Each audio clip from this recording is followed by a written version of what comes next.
ইয়ে বাবা, কি ব্যাপার? আমার বান্ধবী আসছে দুটো। এ বাবা, ওরা এক্ষুনি চলে আসবে, তুমি তাড়াতাড়ি রেডি হয়ে নাও। এটা চেঁচিয়ে বলছো কেন? আরে মজা লাগছে আমার, ওরা আসছে আমাদের বাড়িতে, তাই জন্যই তো আয়োজন করেছি। তোমার বান্ধবী জন্মদিন নাকি?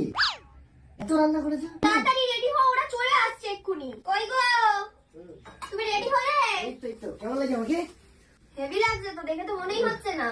এই শেয়ারে কি গো, ওরা চলে এসছে, ওদেরকে বসতে বলো। কি গো, কোথায় ওই দেখো ওরা চলে এসছে, চলে আরে এসছে। আসেন আসেন আসেন আসেন আসেন। না না, তুমি করেই বলো। আরে থ্যাংক ইউ আরে হেভি দেখতে তো, কি গো ভালো দেখতে। Thank you. আরে বসো বসো, যাও ঘরে যাও ঘরে যাও।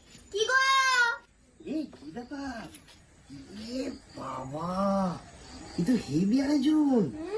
এই সব তুমি করেছো তো? হ্যাঁ বিশাল ছাতা মাথা এসব কখন অ্যারেঞ্জ করলে? আমি ঘুমাচ্ছিলাম। কেমন হয়েছে বলো সাজানোটা? হেভি হয়েছে, ফটো তুলো। ফটো তুলবো তো।